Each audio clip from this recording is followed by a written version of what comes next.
जो महाराष्ट्र में खेला गया, जहां एकनाथ शिंदे को महाराष्ट्र के नए सीएम के तौर पर पद और गोपनीयता की शपथ दिलाई गई। और उसके बाद खबरें आई कि देवेंद्र फडणवीस, पहले खबर आई कि सरकार से बाहर रहेंगे, लेकिन फिर देवेंद्र फडणवीस को डिप्टी सीएम पद को उनको स्वीकारा गया और उसके बाद देवेंद्र फडणवीस ने डिप्टी सीएम पद की शपथ ली। जिस तरह से बीजेपी ने चाहकर, बड़ा दिल दिखाकर यहां पर सीएम पद का त्याग किया है और देवेंद्र फडणवीस को डिप्टी सीएम बनाकर एक मैसेज देने की कोशिश की है कि बीजेपी हमेशा बिग ब्रदर बनना नहीं चाहती है, वो छोटे भाई की भूमिका में भी खुश है। उसके लिए महाराष्ट्र की अस्मिता, मराठा फैक्टर बहुत बड़ा है। वो सत्ता के लालची नहीं थे, बल्कि जो एक आइडियोलॉजी है कहीं ना कहीं, उससे उद्धव सरकार जो भटक रही थी, शिवसैनिक जो भटक रहे थे और जो चाहते थे कि उसकी जो नेचुरल अलाय है शिवसेना की नीतियों का, उनको उन्होंने सिर्फ साथ दिया है। वो ये नहीं चाहते थे कि कहीं से भी बीजेपी के दामन पर ये एक क्वेश्चन मार्क आए कि भाई आपने जो है ऑपरेशन लोटस जैसा कुछ चलाया और जिसके तहत आपने यहां विधायकों को तोड़ा और फिर अपनी सरकार बनाई। उन्होंने कहा नहीं भाई,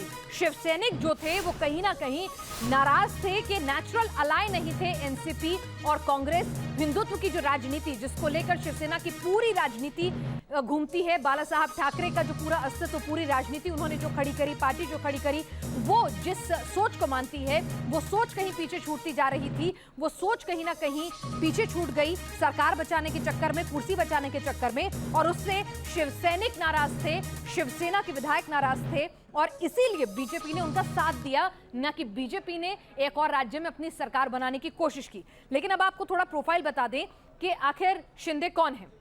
आपको बता दें कि शिंदे जो है एक बहुत ही साधारण परिवार से आते हैं। परिवार की सहायता के लिए ऑटो रिक्शा भी चलाया उन्होंने। बाला साहब ठाकरे के साथ अपना जो ट्विटर अकाउंट है उसमें उन्होंने सीधे सीधे बाला साहब ठाकरे के साथ अपनी तस्वीर जो है वो पोस्ट की है। और 1997 में शिंदे ने चुनावी राजनीति में कदम रखा। ठाणे से शिंदे ने पार्षद का चुनाव जीता 1997 में और उसके बाद 2001 में नगर निगम में सदन के नेता विपक्ष बने। यानी कि देखिए, चुनाव जीतने के साथ ही काफ़ी तेज़ी से वो आगे बढ़े। 2005 में राणे के पार्टी छोड़ने के बाद शिंदे का कद जो है वो बहुत तेजी से आगे बढ़ा। 2009, 2014 और 2019 में भी शिंदे ने चुनाव जीता। देवेंद्र फडणवीस सरकार में शिंदे राज्य के लोक निर्माण मंत्री भी बने, जो कि एक अहम विभाग होता है और महाराष्ट्र जैसे शहर में, ये राज्य में ये बहुत बड़ा विभाग होता है। चुनाव के बाद शिंदे विधायक दल के नेता भी चुने गए। शिंदे की ताजपोशी हुई और फडणवीस जो है डिप्टी सीएम बने। हालांकि पहले ये खबरें भी आ रही थी कि फडणवीस जो है वो डिप्टी सीएम बनकर खुश नहीं है, वो ये पद लेना नहीं चाहते हैं। हालांकि फिर सूत्रों के हवाले से खबर भी आई कि 2 दिन पहले ही पार्टी ने फडणवीस को ये कम्युनिकेट कर दिया था कि वो सीएम का पद जो है शिवसेना को ही देंगे और खुद डिप्टी सीएम का पद स्वीकारें। और उसके बाद फिर फडणवीस नहीं चाहते थे खुद निजी तौर पर कि वो कहीं ना कहीं डिप्टी सीएम बने, जिस राज्य के वो सीएम रह चुके हैं। लेकिन पार्टी के एक अनुशासित सिपाही होने का मैसेज देते हुए उन्होंने ये तुरंत पद स्वीकारा। हमारे साथ हमारे संवाददाता इस वक्त विकास श्रीवास्तव ग्राउंड जीरो से जुड़ चुके हैं। विकास, एक तरह से किसी ने सोचा नहीं था, बीजेपी जिसको ये देखा जा रहा था कि भाई ये सत्ता के लिए लालची हैं, ये एक और राज्य में जहां वोट से सरकार नहीं बनती वहां पर ये सरकार बना देते हैं। कर्नाटक के, मध्य प्रदेश के उदाहरण दिए जा रहे थे। जैसे ही शिवसेना का सीएम उन्होंने बनाया, एक बड़ा मैसेज देने की कोशिश की कि भाई हम तो हिंदुत्व की राजनीति बचा रहे थे, शिवसेना का सहयोग कर रहे थे, जो असली शिवसेना है, जो उद्धव से मोहभंग कर चुकी है।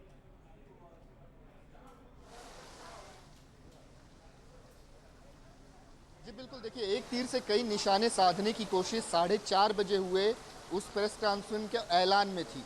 पहला तो ये कि जो बीजेपी पर एक तमगा लग गया था, बीजेपी को जो एक तमगा मिल गया था कि ये वो पार्टी है जो कि सत्ता सुख के लिए कुछ भी कर सकती है, सीएम पद के लिए कुछ भी कर सकती है, उस बात को कॉन्ट्रडिक्ट किया इस पूरे प्रेस कॉन्फ्रेंस ने कि सत्ता सुख से बाहर निकलकर सीएम पद जो है वो एकनाथ शिंदे को दे दिया गया, पहली चीज़। दूसरा ये कि जो हिंदुत्व की राजनीति है उसको एक कदम और आगे बढ़ाकर ये ले गए कि हम हिंदुत्व के लिए गठबंधन कर रहे हैं, ये नैसर्गिक गठबंधन है और बाला साहब ठाकरे के आदर्शों को ही हम आगे बढ़ाएंगे। तो कई चीज़ें एक साथ साधी गई, लेकिन महज 2 घंटे बाद तस्वीर पिनाज बिल्कुल बदल गई। एक ऐसा व्यक्ति जो कि 2 बार इस राज्य का सीएम रह चुका है, मतलब उसने शपथ ली है सीएम के पद के तौर पर, वो उप मुख्यमंत्री बना दिया जाता है और उप मुख्यमंत्री पद की शपथ लेता है। लेकिन जानकार ये बता रहे हैं, चूंकि बीजेपी एक बेहद अनुशासित पार्टी है, यहाँ पर जो निर्णय शीर्ष नेतृत्व लेता है उसको काटने की हिम्मत किसी में भी नहीं है और इसी वजह से एक अनुशासित सिपाही होने के नाते देवेंद्र फडणवीस के लिए ये बहुत स्वाभाविक हो गया कि इस पद को वो ग्रहण करें और सरकार में शामिल हों।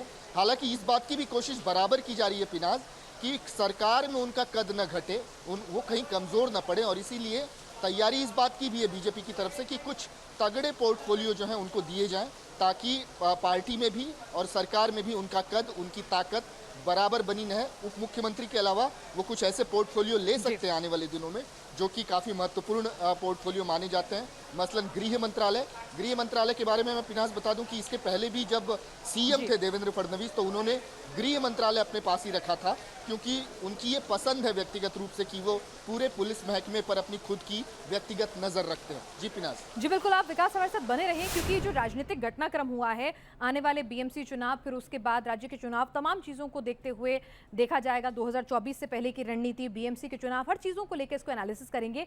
और उद्धव के पास आखिर बचा क्या, क्योंकि उद्धव ये तर्क देते थे कि शिव सैनिक जो है वो सीएम का पद संभाले, वो बिग ब्रदर की भूमिका में आए।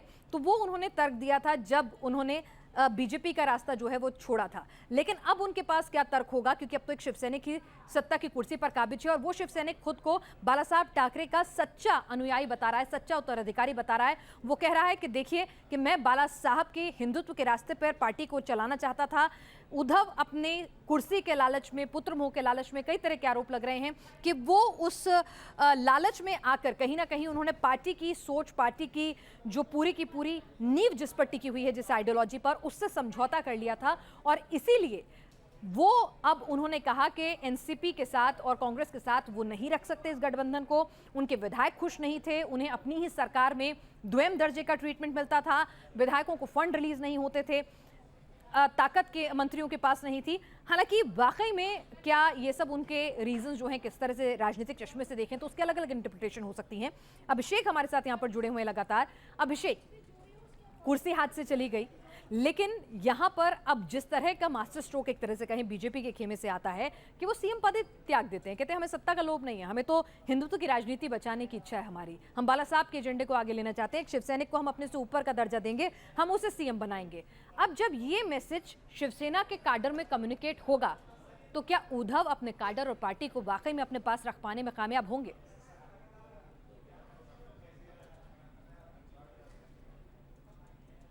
लगता है अभिषेक, क्योंकि वहां बहुत तेज बारिश हो रही है, कुछ तकनीकी दिक्कतों की वजह से अभिषेक से हमारा भी संपर्क नहीं हो पा रहा है। यही सवाल विकास अगर मैं आपके पास रख दूं कि जो मैसेज गया है, सवाल मुझे उम्मीद है पूरा आपने सुना होगा जो मैं अभिषेक से किया, अगर इस बात पर आप थोड़ा अपना एनालिसिस दें, क्योंकि आप लंबे वक्त से महाराष्ट्र से जुड़े हैं, वहां की राजनीति को करीब से आपने बनते बिगड़ते नए समीकरणों को देखा है।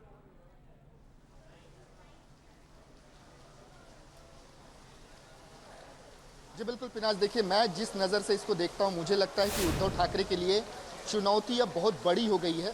सत्ता तो वो हाथ से गंवा चुके हैं, अब पार्टी बचाना उनके लिए बहुत बड़ी चुनौती है, क्योंकि ये सब कुछ जो हुआ था, जो सीएम पद की लालसा शिवसेना की थी, वो इस वजह से थी क्योंकि एक कथन था बाला साहब ठाकरे का कि एक दिन सीएम पद पर एक शिवसैनिक विराजमान होगा, और ये इस वचन की लाज जो है आज बीजेपी ने बड़े ही चतुराई से, बड़े ही कूटनीतिक कदम उठाते हुए रख लिया है।